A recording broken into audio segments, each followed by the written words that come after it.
আসসালামু আলাইকুম। Welcome to my new blog. আশা করি সবাই ভালো আছেন। আমিও আল্লাহর রহমতে অনেক ভালো আছি। আজকে ঘুম থেকে উঠেই দেখি অনেক বৃষ্টি আর আকাশও কালো মেঘে ছেয়ে আছে। তো এদিকে আমার বারান্দা পুরো তেলাকুচো পাতায় ভরে গিয়েছে। আর এই পাতাগুলো নাকি ডায়াবেটিস রোগীদের জন্য অনেক ভালো, এছাড়াও নানা ধরনের রোগের জন্য এটা খুবই উপকারী। তো আমি এই পাতাগুলো এই জন্য আর ফালাই না বা গাছগুলো ছিঁড়ে ফেলি না। এই পাতাগুলো থেকে এখন আমি কিছু পাতা নিয়ে যাব আমার নানুর জন্য। আমার নানুর ডায়াবেটিস আছে, এছাড়া সবার জন্য এটা উপকারী। তো আজকে পুরো অর্ধেক পাতা খালি করে ফেলবো এখান থেকে, অর্ধেক গাছ। তো এই তো পাতাগুলো ছিঁড়েই আমি বের হয়ে যাব।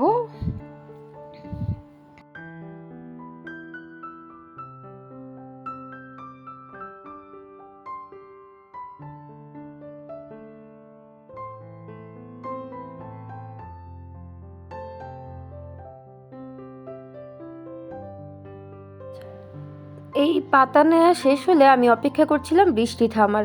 আর বৃষ্টি থামতে না থামতেই যখন আমি রওনা দিলাম, বের হয়েই দেখি বাইরে এত পানি। তো অনেক কষ্টে একটা বাসার সামনে থেকে রিক্সা পেলাম, এই রিক্সা দিয়েই রওনা দিলাম। কিন্তু রিক্সা তো ডাইরেক্ট আমাদের বাসায় যাবে না, কারণ ধোলাইপাড় পর্যন্তই যায় অটো রিক্সাগুলো, ওই পারে আর যেতে পারে না। তো আমি এই তো রিক্সা নিয়ে ধোলাইপাড় পর্যন্ত যেতে যেতে দেখি আবার সেই বৃষ্টি। তো কোনো রকম বৃষ্টিতে কাকভেজা হয়ে ধোলাইপাড় পৌঁছালাম। ধুলাইপাড় যেহেতু এখন আর রিক্সাও পাই না, বাসও পাই না। তো অনেকক্ষণ ওয়েট করলাম, ওয়েট করার পরে একটা বাস পেলাম। তো এই বাসে করেই আমি রওনা দিব। যদিও আমার বাসা বেশি দূরে না, কিন্তু তাও বাসে করে যাওয়া যায়। তো এই জন্য আমি বাসে উঠে গেলাম, যেহেতু রিক্সা পেলাম না। তো বাসায় এসেই দেখি যে, আচ্ছা বলাই হয়নি যে আমি কোথায় যাচ্ছি, বাসা বাসা বলছি বারবার। আমি আম্মুর বাসায় গিয়েছিলাম। আর আম্মুর বাসা আমার বাসা থেকে বেশি দূরে না, কিন্তু তাও এবার অনেক দিন পর যাচ্ছিলাম আর সারা দিনের জন্য। তো অনেক খুশি ছিলাম। তো এদিকে আম্মুর বাসায় পৌঁছাইতে না পৌঁছাইতেই আম্মু আমাকে খাবার দিয়ে বসিয়ে দেয়। আর এখানে আসা মানে শুধু আমি খাবো আর ঘুমাবো, আর কোনো কাজ নেই। তো এদিকে গ্রাম থেকে মিষ্টি আর দই এসেছিলো। আর গ্রামের মিষ্টি আর দই এত মজা, আমাদের সবারই অনেক পছন্দ। তো আমি মিষ্টি থেকে দইটা বেশি পছন্দ করি। তাও এখান থেকে একটা মিষ্টি খেয়েই আবার দইতে চলে যাব, দই খেতে। কিন্তু দইটাতে এত মালাই ছিল। আর গ্রামের দই বলতে সব দোকানের দই আবার আমার ভালো লাগে না। এটা যে আমারই এক ভাইয়ের দোকান। তো ওই ভাইয়ার দোকানের দইটা দেখেন, জাস্ট মালাই দিয়ে ভরা, মনে হচ্ছে আমি খিরসা খাচ্ছি। একদম টেস্টও পুরো খিরসার। আর মানে দেখতেও এত সুন্দর, উপরে মালাই দিয়ে ভরপুর, একদম মুখে লাগার মতো একটা দই। আর একটা হাঁড়ি খেয়ে মন ভরবে না, মানে এক হাঁড়ি একজনই খেয়ে ফেলতে পারবে, তাও মন ভরবে না, আরও কয়েকটা হাঁড়ি খেতে ইচ্ছে করবে। তো আমার তো আর দেরি সহ্য হয়নি, আমি এই যে পুরোটা নিয়ে খাওয়া শুরু করে দিয়েছিলাম।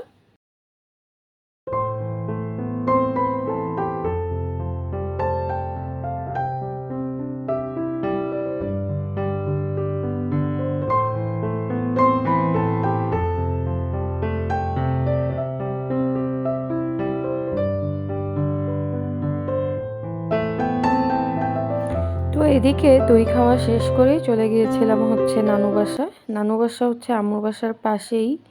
তো নানু বাসার ছাদটা এত সুন্দর যে আমি বাসায় গেলে অবশ্যই নানু বাসার ছাদে যাব। তো এই তো দুপুরে খাওয়া দাওয়া শেষ করে, যেহেতু বৃষ্টি ছিল তাই দুপুরে রোদ ছিল না, দুপুরের দিকেই আমি একটু ছাদে হাঁটাহাঁটি করছিলাম। গাছে একটি ফুল ধরেছিল, সেই ফুলটি নিয়ে একটুখানি ভিডিও করছিলাম। এরপর বিকেলে আব্বু আম্মুকে নিয়ে বাইরে গিয়েছিলাম। তো বাবা মাকে নিয়ে মাঝে মাঝে বাইরে যেতে কিন্তু সবারই একটু ভালো লাগে, তাই না? তো এখানে আব্বু কাটলেট খাচ্ছিল। আর এই দোকানটা আমাদের গ্যান্ডেরিয়ার সবচেয়ে পুরনো একটি দোকান। তো আম্মু আইসক্রিম খুব পছন্দ করে, এদিকে আম্মুকে নিয়ে আইসক্রিম খেতে চলে গিয়েছি। তো আম্মু আইসক্রিম খেতে খেতে আপনাদের থেকে বিদায় নিয়ে নিচ্ছি। সবাই ভালো থাকবেন, সুস্থ থাকবেন। আর অবশ্যই লাইক কমেন্ট করে জানাবেন যে কেমন লাগলো ভিডিওটি। আর সবাই আমার চ্যানেলটি সাবস্ক্রাইব করে নেবেন। আল্লাহ হাফেজ।